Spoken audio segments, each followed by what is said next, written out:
नमस्कार, जयतु भारतः GST and other laws discussion and analysis के आज के अंक में आपका स्वागत है। आज के अंक में टैक्स पेयर अपना जीएसटी रजिस्ट्रेशन कैंसिल करवाना चाहता है तो उससे रिलेटेड क्या प्रोविजंस हैं और क्या प्रोसीजर प्रिस्क्राइब्ड की हुई है वह जान लेते हैं। यह सेक्शन 29 यह कैंसलेशन और सस्पेंशन ऑफ रजिस्ट्रेशन से संबंधित है।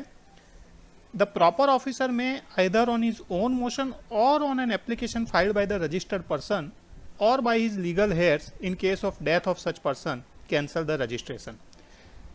जो प्रॉपर ऑफिसर है वह स्वतः संज्ञान लेकर भी रजिस्ट्रेशन कैंसिल कर सकता है या रजिस्टर्ड पर्सन द्वारा एप्लीकेशन करने पे या प्रोप्राइटरशिप फर्म है उसमें प्रोप्राइटर की डेथ होने पे उसके लीगल हेयर द्वारा एप्लीकेशन करने पर रजिस्ट्रेशन को कैंसिल किया जा सकता है।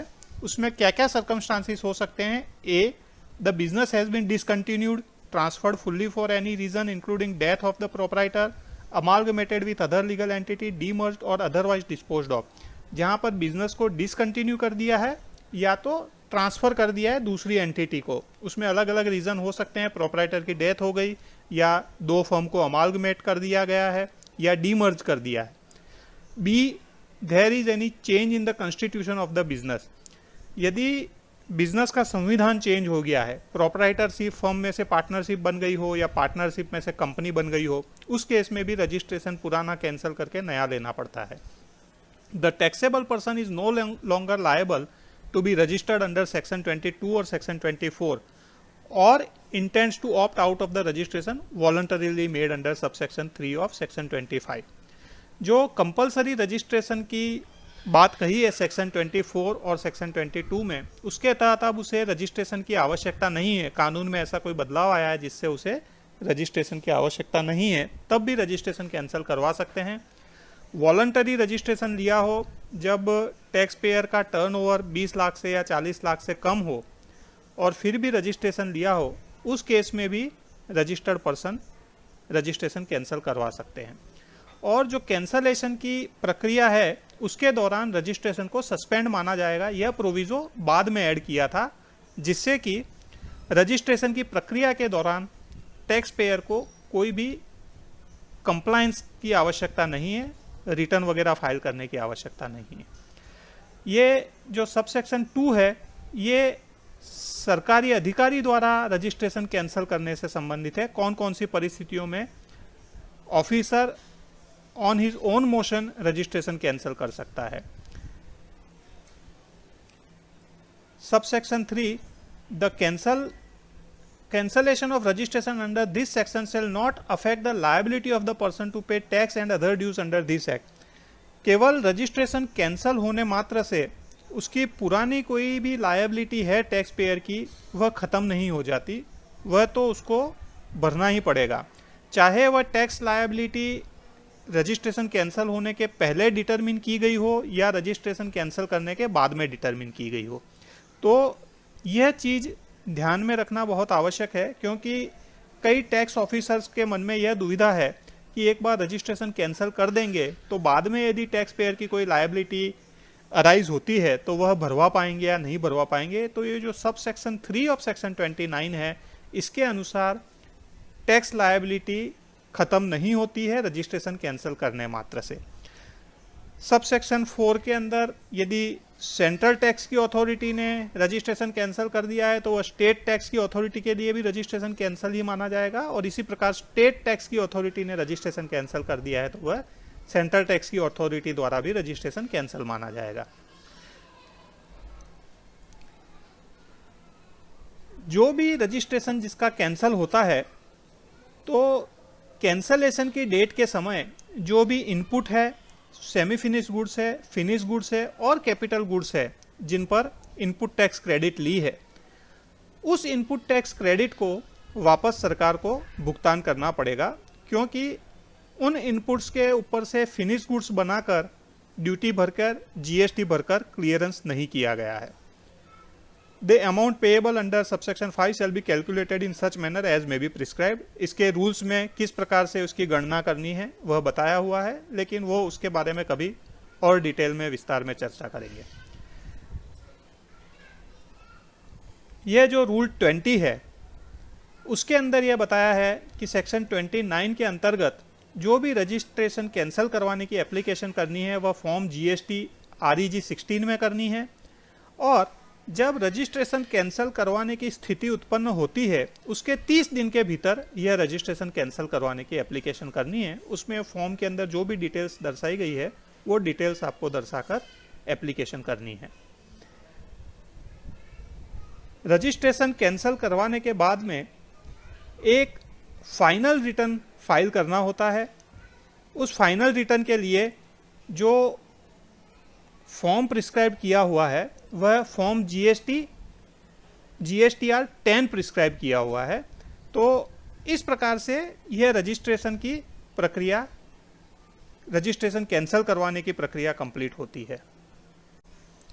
रजिस्ट्रेशन कैंसलेशन की एप्लीकेशन आने के बाद जो प्रॉपर ऑफिसर है उसको फॉर्म GST-REG 19 के अंतर्गत रजिस्ट्रेशन को कैंसिल करना है और इस प्रकार का ऑर्डर विद इन 30 डेज पारित करना है। यह रजिस्ट्रेशन कैंसिल करवाने की जो प्रक्रिया है उसे सरल भाषा में समझाते हुए central board of indirect taxes and customs ने सर्कुलर नंबर 69/43/2018-GST दिनांक 26 अक्टूबर 2018 जारी किया था। इसके अंतर्गत ये सेक्शन 29 के अंतर्गत कौन कौन सी परिस्थितियां हो सकती है जिसमें रजिस्ट्रेशन कैंसिल करवाया जा सकता है। डिसकंटिन्यूएशन ऑफ बिजनेस और क्लोजर ऑफ बिजनेस, यदि बिजनेस बंद हो जाए, बिजनेस को ट्रांसफर कर दिया जाए, amalgamation, merger, demerger, sale, lease या इन्हीं के जैसे किसी कारण से, बिजनेस का संविधान या बिजनेस का कॉन्स्टिट्यूशन चेंज होता है जिसके कारण से परमानेंट अकाउंट नंबर में परिवर्तन होता है, यदि वॉलंटरी रजिस्ट्रेशन लिया हो और अब उसकी रजिस्ट्रेशन की कोई और आवश्यकता न हो, या और किसी कारण से रजिस्ट्रेशन लिया हो और अब रजिस्ट्रेशन की आवश्यकता न हो, और डेथ ऑफ सोल प्रोप्राइटर के केस में डेथ होने के साथ में ही प्रोप्राइटरशिप फर्म भी खत्म हो जाती है। इन कारणों से रजिस्ट्रेशन की कैंसिल करवाने की एप्लीकेशन की जा सकती है। जो फॉर्म GST-REG 16 है उसके अंदर एप्लीकेशन 30 दिन के अंतर्गत करनी होती है जब से रजिस्ट्रेशन कैंसिल करवाने की स्थिति उत्पन्न हुई। लेकिन कुछ केसेस में कौन से दिन रजिस्ट्रेशन कैंसिल करवाने की स्थिति उत्पन्न हुई यह जानना बहुत डिफिकल्ट हो सकता है। उसका एक उदाहरण दिया है, a business may be transferred or disposed over a period of time in a piecemeal fashion. कोई बिजनेस को डिस्पोज किया जाए धीरे धीरे पीस मील में, तो कौन से दिन वह बिजनेस खत्म हो गया यह कहना मुश्किल होगा। तो इस तरह की स्थिति में जो 30 दिन की लिमिट है उसको लिबरली इंटरप्रेट करना है, उसको स्ट्रिक्टली पकड़ के नहीं रखना है और केवल इसी ग्राउंड पे रजिस्ट्रेशन कैंसलेशन की एप्लीकेशन को रिजेक्ट नहीं कर देना है। यह डायरेक्शन ऑफिसर्स के लिए है। जब फॉर्म GST-REG 16 की एप्लीकेशन की जाती है तो उसमें कुछ जो डिटेल्स है वह कंपलसरीली बतानी होगी, क्योंकि इन डिटेल्स को GST सिस्टम्स जो कॉमन पोर्टल है वह कैप्चर करता है। Address of future correspondence with mobile number and email address, registration cancel करवाने के बाद में भी डिपार्टमेंट को आपसे संपर्क करना हो तो किस पते पर करें, और आपका ईमेल आईडी कौन सा है, कौन सा मोबाइल नंबर रहेगा। रीजन फॉर कैंसलेशन, कौन से कारण से कैंसलेशन करवाना चाहते हो, कौन सी तिथि से, कौन सी डेट से कैंसलेशन करवाना चाहते हैं। इनपुट टैक्स या जो टैक्स पेएबल है इनपुट्स पर, सेमी फिनिश गुड्स और फिनिश गुड्स, कैपिटल गुड्स के ऊपर, उसकी डिटेल्स।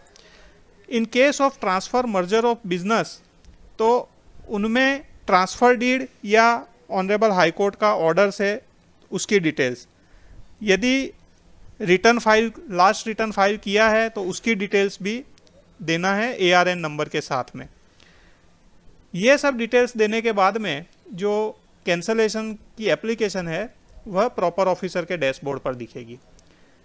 यहाँ पर यह स्पष्ट किया है कि cancellation of registration has no effect on the liability of the taxpayer. जो सेक्शन 29 के सबसेक्शन 3 में दर्शाया है उसके अनुसार रजिस्ट्रेशन कैंसलेशन का टैक्स पेयर की लायबिलिटी पे कोई इफेक्ट नहीं है। इसलिए प्रॉपर ऑफिसर को रजिस्ट्रेशन कैंसिल कर देना है। केवल दो परिस्थितियों में नहीं करना है। एक तो जो ऊपर पैराग्राफ 4 में दर्शाई है वो डिटेल्स कंप्लीट नहीं हो तो तब नहीं करना है कैंसिल, और दूसरा ट्रांसफर, मर्जर और अमालगमेशन ऑफ बिजनेस के केसेस में न्यू एंटिटी ने जब तक रजिस्ट्रेशन नहीं लिया है तब तक उसको पुराने रजिस्ट्रेशन को कैंसिल नहीं करना है। इसका एक कारण यह भी है कि यदि पुराना रजिस्ट्रेशन कैंसिल हो जाएगा तो फिर उसमें जो भी इनपुट टैक्स क्रेडिट बैलेंस है वह नए रजिस्ट्रेशन के अंदर ट्रांसफ़र करने में दिक्कत होगी।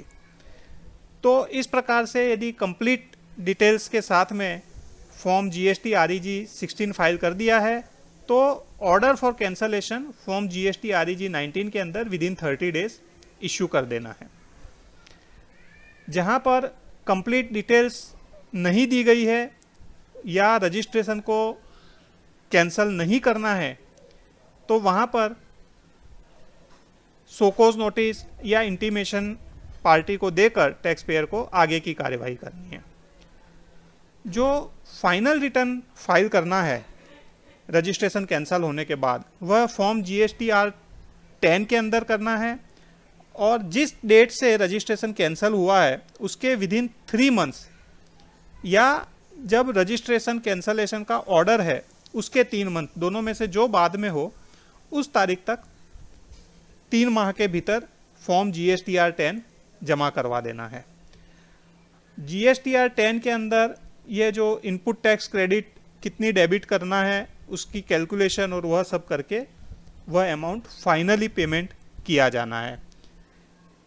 यदि टैक्स पेयर GSTR 10 फाइल नहीं करता है तो फॉर्म GSTR 3 के अंतर्गत उसको नोटिस दी जानी है। फॉर्म GST ASMT 13 के अंतर्गत बेस्ट असेसमेंट के हिसाब से ड्यूटी डिटरमिन करनी है। इस प्रकार की सभी प्रोसीजर उनको करना है। जो फॉर्म GST REG 16 के अंतर्गत कैंसलेशन के लिए एप्लीकेशन कर दिया, उसके बाद में जब तक कैंसलेशन का ऑर्डर नहीं मिलता है तब तक यह रजिस्ट्रेशन को सस्पेंडेड माना जाएगा। उस पीरियड के दौरान यह कोई भी रिटर्न फाइलिंग की या अन्य कॉम्प्लायंस करने की आवश्यकता नहीं है। अब इस संदर्भ में 24 मई को central board of indirect taxes and customs के पॉलिसी विंग ने एक लेटर जारी किया है। इसमें ये जो रूल 22 के बारे में जो प्रोसीजर प्रिस्क्राइब की है, सेक्शन 29 के बारे में, सर्कुलर 69 के बारे में, ये सब चीज़ें बताई है और उसमें यह स्पष्टीकरण किया गया है कि 30 दिन के अंदर रजिस्ट्रेशन को कैंसिल कर देना चाहिए।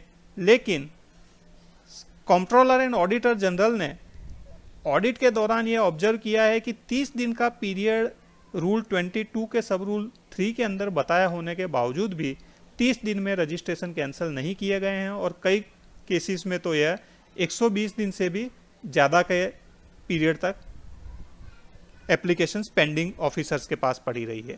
तो इस प्रकार से यह रूल्स के अनुरूप नहीं है। Central board of indirect taxes and customs ने इसलिए यह अगेन डायरेक्शन दिया है कि जहां पर भी application for cancellation of registration आती है उसे 30 दिन के अंतर्गत उसको कैंसिल कर देना है। आज के अंक में बस इतना ही। धन्यवाद। Please like, share and subscribe. आपको और किसी GST रिलेटेड विषय पर जानकारी चाहिए विशेषतः तो कमेंट्स में लिख सकते हैं। जय हिंद।